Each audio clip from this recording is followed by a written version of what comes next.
The first thing, quite a boring thing. What is AR?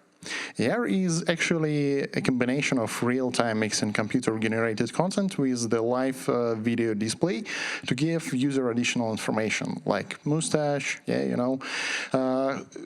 Who of you has the Google Pixel 2 or Google Pixel 3? What rest of the people have? An iPhone? No? So, as you probably saw inside of your camera application, there is ability to add AR stickers and make funny pictures. So, it's kind of maybe useless thing, but anyway, it's AR and it gives new experience and new technology right into your phone, and it later will give you ability to build and use a really interesting things. So AR is actually not a super new technology. The first AR was created in 1968, almost 50 years ago. In Harvard University. The first toolkit was done 18 years ago, so that technology as a toolkit and software development package is quite mature. And Google actually rebranded ARCore a few years ago, and it was rebranded for their previous project, Project Tango, if you know about it. So what AR is looking like right now. Right now, it's, as I said previously, is just a set of funny applications. Who of you was playing Pokemon Go? Oh, cool. Unfortunately, when Pokemon Go started in my country, it was prohibited. So, but anyway, I will try to play it today a little bit later. So, the applications like Pokemon Go or Snapchat filters, the dog filter for your face, or ability to play with virtual tiger, or useful thing like IKEA Place to store and place an armchair inside of your apartments. Right now, it's not common usage, actually, but in our talk, we will tell you, and I hope we will transform your mind, that it's possible to use AR inside of your application now, or maybe tomorrow. So, augmented reality gives us actually a lot of opportunities, like it might be used in education purposes. It's possible for employees give a set of the trainings, how things are working, how it's necessary to fix pump if pump is broken, or it gives us ability to create an entertainment applications with giving users ability to create fun pictures. If you will open Tinder and you will make few swipes, I bet you will find the pictures with the dog face a lot, or Superman or another stuff. So AR is actually inside of our lives. It's also possible to use AR in our daily routines, just to measure something and share that measurements with our friends and make a competition which car is bigger. And also it's possible to do some stuff related to the navigation. A lot of startups were doing a lot of things related to the AR and navigation. They were making special hardware. I think every one of you looking for such stories and news at the TechCrunch or in other websites. But anyway, this is the current reality. And with current technologies as hardware and software, we're able to do something.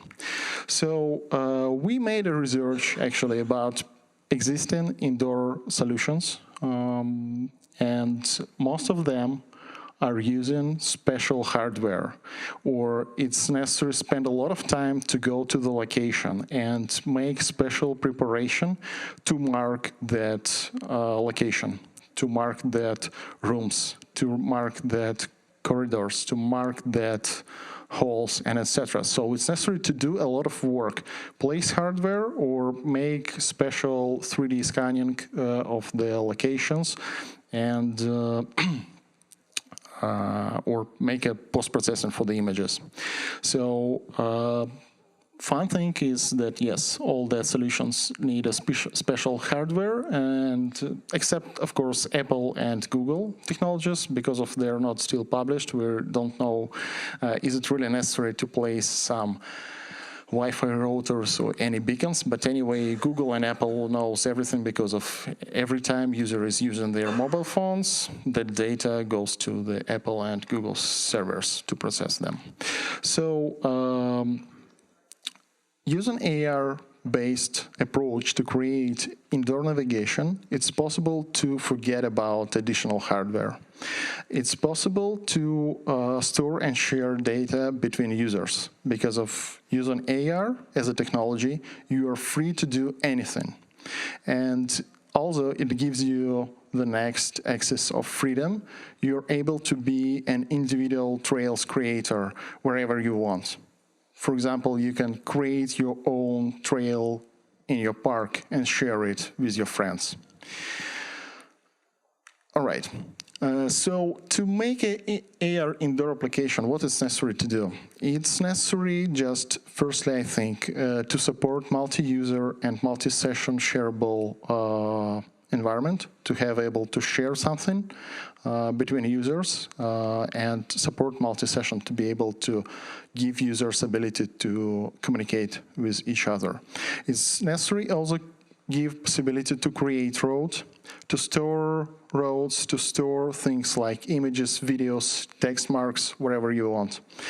And also it's necessary to give ability to share that data with the consumers. Because if you are creator, and every creator should have a person who will consume that things. And also, after you create it and got the data, it's necessary to see the data in the real application. So it's necessary to create a set of the tools which will display necessary stuff and that shared images and roads. So for example, just small teaser about AR indoor navigation. This is the video from a mobile phone, and it is the way how user is just creating a road inside of the room. So with AR, it's possible just to see at the wall, just staying in the room, try to create a road, which will be possible later to follow and share for some people. The usage and use cases will be described a little bit later, but it is just the small teaser how it's possible to do that. You're just holding your mobile phone, touching your finger on the screen, and creating a road.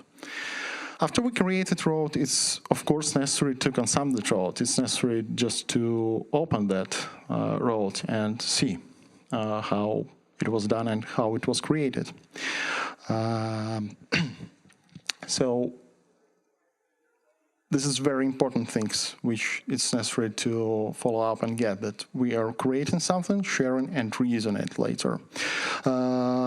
Some technical details, how does it work, we'll describe and tell Anton how it works actually.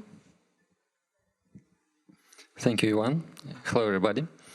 Let's talk about Android-specific stuff. If you want to build ARCore applications on Android, the best thing to use is ARCore framework. Actually, it's a platform from Google. This platform allows you to build augmented reality things and interact with it. It allows you to understand the environment around you. The core abilities of this platform is that it supports different mobile platforms like Android, iOS, and also you can build your applications and games using Unity and Unreal. Inside of this, you can find motion tracking techniques, and when you are moving your phone, it can track its position and orientation. It understands environment around you. For example, you can detect planes, surfaces, and it also allows you to work with light. For example, you can estimate the current lighting conditions. ARCore itself is a complicated framework. You have to write low-level things and know OpenGL. But we have the other cool framework, which is also was built by inside of Google, and it's called SceneForm. This framework allows you to write code without knowing OpenGL, and it has a real-time renderer inside of it, and it uses high-level APIs to build the objects and virtual scenes. Also, this framework has Android Studio plugin for importing, viewing, and building 3D assets. So, for example, you can create some virtual objects inside of your favorite 3D editor, like 3D Max, for example, then export it into some mesh, like obj file or some other popular format file, and import it into your application. If you want to share the experience between the devices, you need somehow to locate the things from different devices.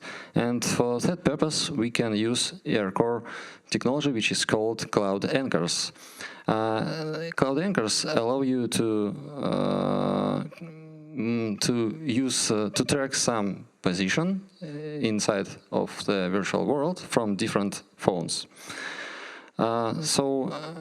When you create an anchor, you attach virtual objects to this anchor. Actually, it could be many different anchors, and the position of every anchor is stored remotely on the servers. If you want to create the anchor, you need to know its coordinates, and you can use, for example, the position of your phone, or you can set the anchor position programmatically as well. And you can attach anchors to some environment objects like planes or points. So how actually cloud anchors work? First of all, you need to create the anchor, right? To create the anchor, you need to know its position. For example, you can get it from the camera. Then you need to attach objects to this anchor. You need to remember that the anchor pose adapts to world space from frame to frame. For example, user can move, and if he or she is holding the phone in front of him, then virtual objects become static and they don't drift or something, which is a common problem for many ARCore frameworks. When you host an anchor, you send the image from your phone to the servers, where it's processed and stored as a sparse point map.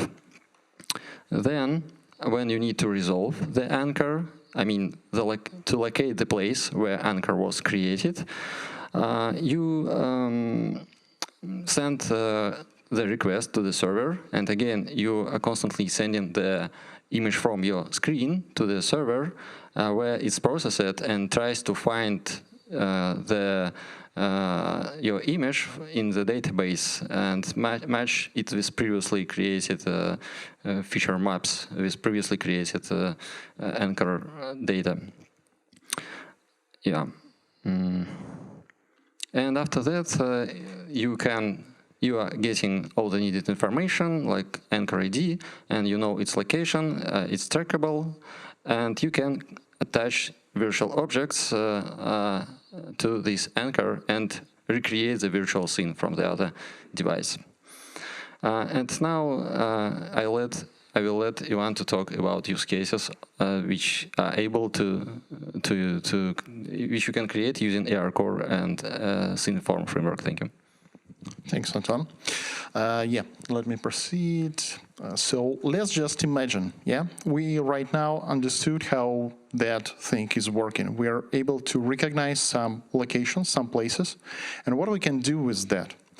We can do with that, for example, the way how we are communicating with our maintenance services. For example, my lamp is broken, I'm calling to my agent and I'm saying, hey, my lamp is broken.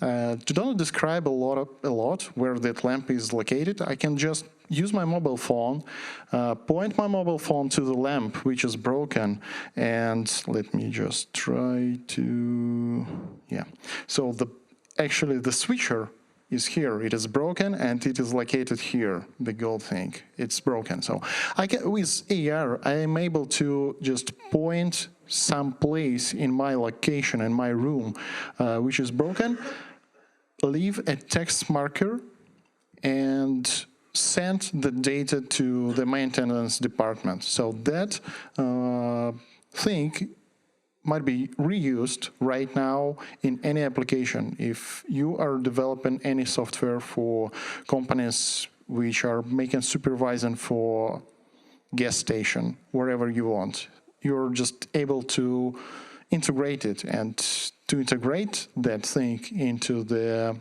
application will not take so much time, but it will improve the user experience dramatically. It will be really, really great. So this is one of the use cases. So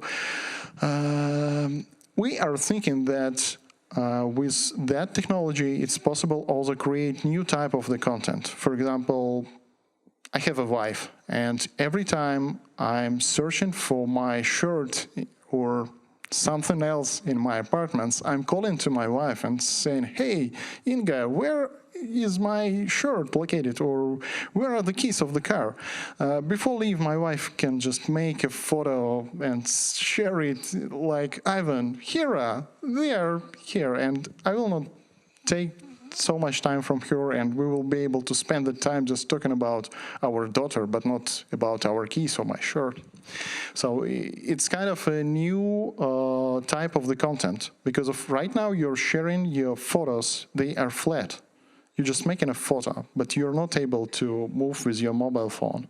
So we are thinking that AR should bring for the users new kind of a content to share, and it will be AR content. It might be the markup of your location or whatever. Another thing which we were thinking, and we found the usage of that technology, is assistance for the people with disabilities. For example, there are people with disability like short-term memory loss, and they can forget where something is located. What is necessary to do for them. It's possible just create a small application which will just point to the place where the pills located, or use an anchor technology. It's possible just to mark a tube with the pills as an anchor, and wherever that tube will be located, it will be possible just to see that here are the pills, you can take them.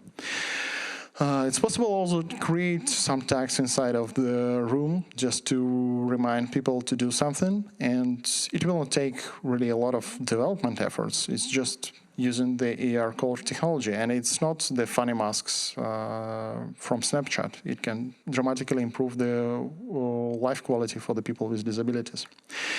Another thing which is also might be used and be nice for people is the AR and community. We created such title for it. You're able actually to create your own quests.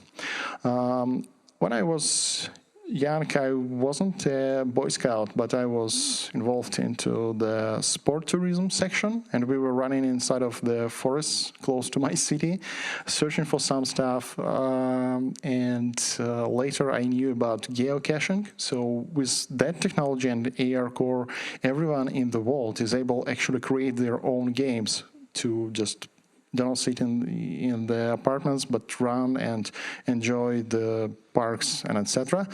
So it's possible to create your own excursions, your quests inside of the parks, wherever.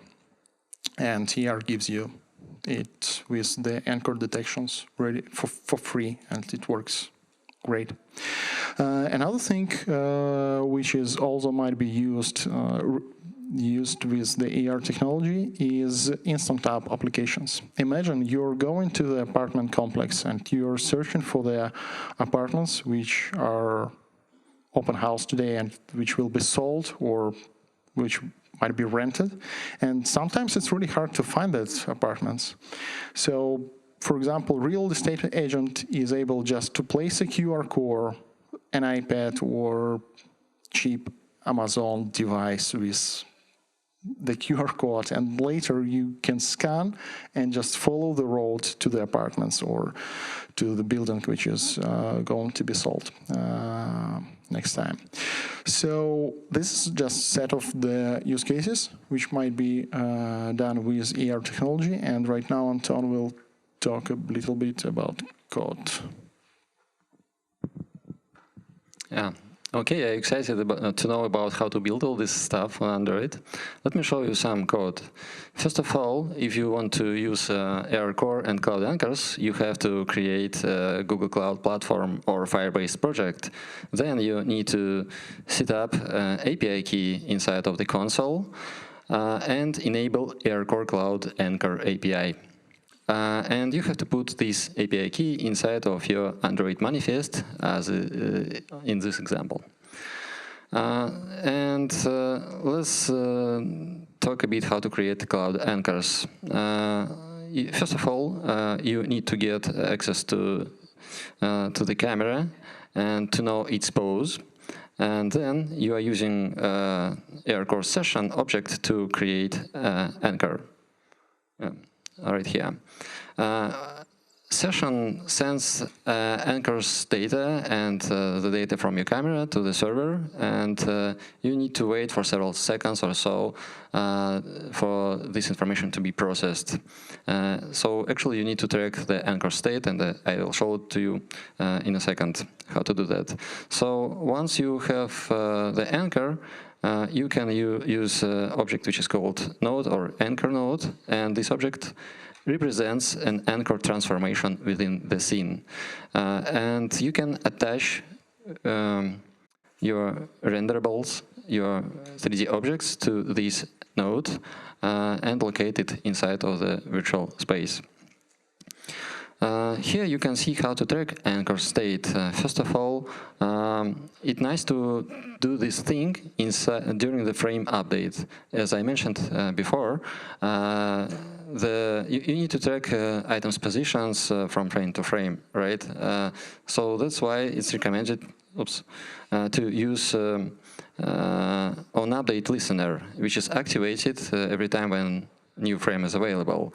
And inside of this listener, again, let's say you have several anchors to be resolved, to be tracked. You can get these anchors from the frame, and then you need to ask the state of every anchor, and once the state equals to success, the anchor is successfully stored on the server, and it allows you to get the anchor ID and share it with the users. So to share it with the users, we are using the resolving process. Let's say we already have anchor ID on some other user's phone, and you need to resolve this anchor. I mean, the user activates the application, activates the camera, and tries to find the place where the anchor was created. Again, we ask session to resolve cloud anchor using this anchor ID and start tracking anchor state until it equals to success. It means that anchor is resolved. It can take a few seconds or so, depending on how many anchors you are using. And after that, the anchor is located inside of virtual environment, and you can attach your virtual objects to this anchor. In our case, with virtual roots, we store a virtual root as a collection of 3D points. When we create the anchor, we store this collection inside of Firebase project. And when we need to resolve the anchor on some other device, we download the collection of 3D points, their coordinates relatively to anchor position, and that's how we restore it around the anchor, and the same place where it was created before. You can ask how we can draw the lines with your phones. Our application is built such a way that you can draw the line while you holding the tapping and holding your phone, right? For that purpose, you can use on-peak touch listener, And inside of this listener, it's activated when you, for example, tap the screen. You can get access to the camera, you can get the position and location orientation of this camera, and start drawing. Here we're using some trick. When the user creates a virtual route, it's nice to make the line visible, to create the line in front of the user's phone, so that the user can see it while he's moving his phone. So to do that, we create a virtual ray, invisible ray, which is pointed from the user's screen. And in this ray, we just locate some point at some distance, let's say 1 foot, and start drawing just from this place. Here you can see how we can get access to camera position and orientation. For example, it can be useful if you want to identify objects nearby, like in game development, for example, to show objects that are near you, and the rest will be hidden in some mist, right? Or here you can know the position and orientation of the user's phone, and to track its direction, if the user is following the route or not. And you also can know the distance, how far the user away is from route, and so on. By default, when you create ARCore applications, the application activates planes detecting to start attaching things to the environment, right? But in our case, when you create virtual routes, you don't need to attach it to some plane. So you can disable it. For example, in ARCore fragment, you can get access to the config, and in this config, you can activate Cloud Anchor mode, like to tell that we are ready to use cloud anchors, and you can disable plane finding mode. Also, by default, ARCore shows to you the discovery controller UI, which you can see on the right side. So you can just hide it using these 2 lines of code. What else? So here you can see the example how to create the line. We're using Material Factory, which allows you to create an opaque material with a given color. In our case, yeah, it could be white, for example. And when you are ready to draw the line, for example, when you are ready to recreate the route, you have the collection of points. You are creating. Actually, when you create the route, it's not just a line, right? It's a tube. And you have to create small cylinders between every 2 points, right? So here you can see that we're creating a renderable definition, which contains the visual information of some renderable. Renderable is just a virtual object. So inside of this class, we are creating a mesh, which represents the cylinder. And then we build a shape like real 3D object and show it on the scene using ARCore methods. As you noticed in our demo, we also using Android views. So this thing is just Android standard layout. In our case, just linear layout. So you can attach it to your virtual objects as well. And on this slide, you see how to do that. You are using View Renderable Builder, which is able to download your layout asynchronously. And once it's available for you, you can attach it to some node inside of virtual space. And for some cases, it can be useful to create 2D map. For example, in some games as well, you want to see your position in the virtual world. So the map actually is just a projection to X and Z axis. So here you can see the piece of code which allows you to draw the line just on Android canvas. And now let me summarize actually what we learned while we were building our application for indoor navigation. First of all, if you create long routes, you should have several cloud anchors, because it's not recommended to attach objects to the cloud anchor which is away from you, like several hundred feet or something, because in this case some virtual object can start drifting or shifting and some other show some other side effects. But at the same time, if you will create many cloud anchors, it will affect the performance of application, because it's time-consuming and expensive operation.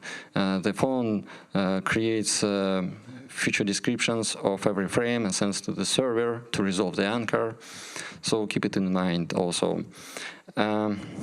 And yes, actually this thing should be done during every frame update, because while we are moving, we need to track the position of every object in real time.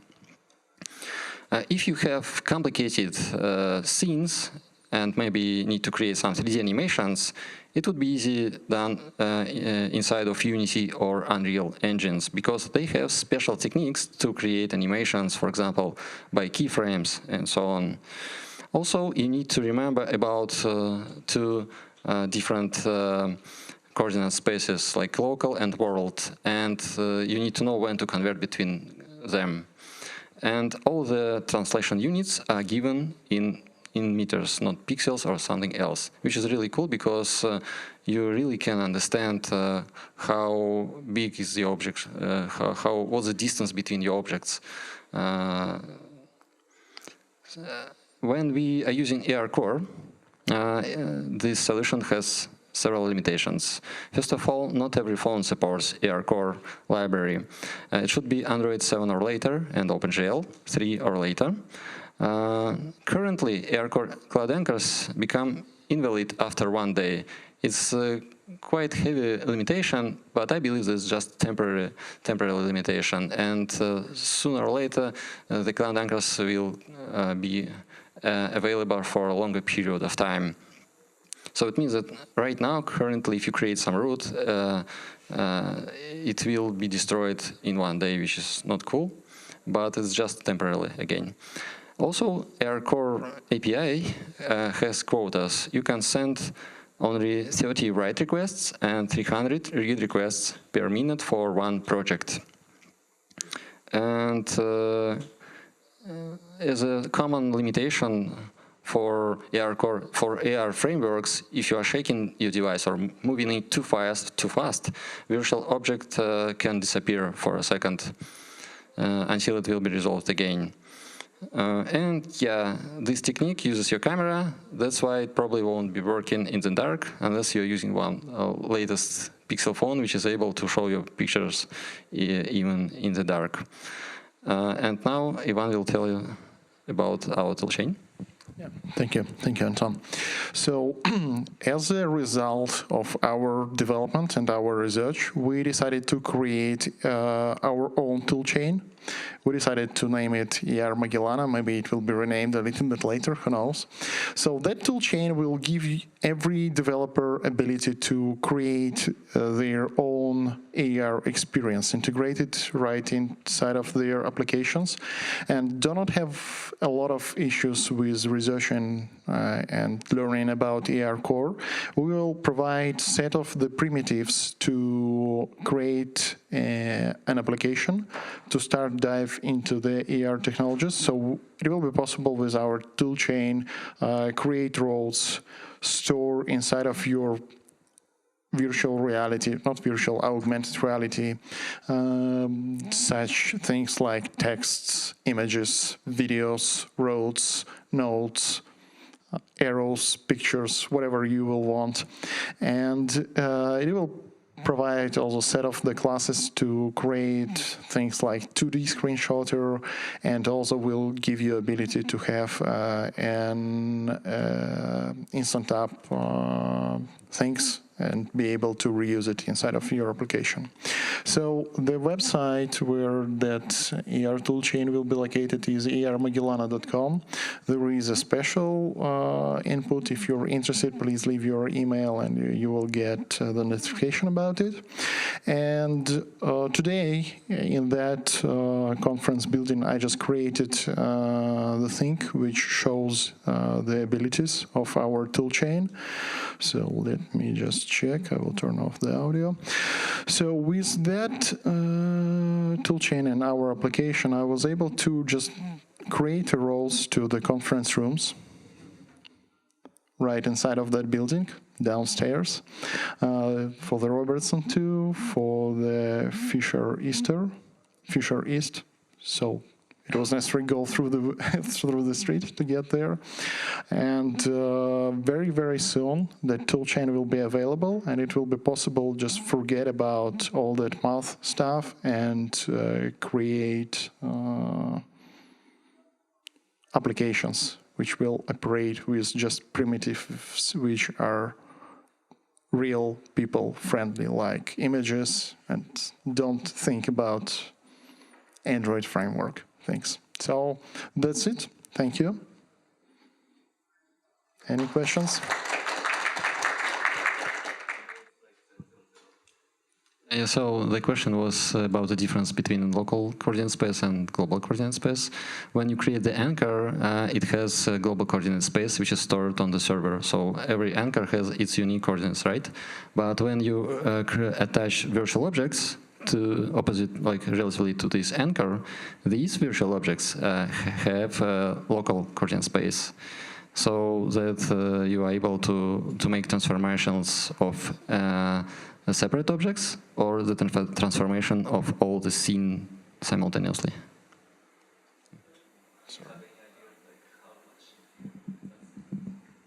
So the question is about how much CPU requires for these operations, right?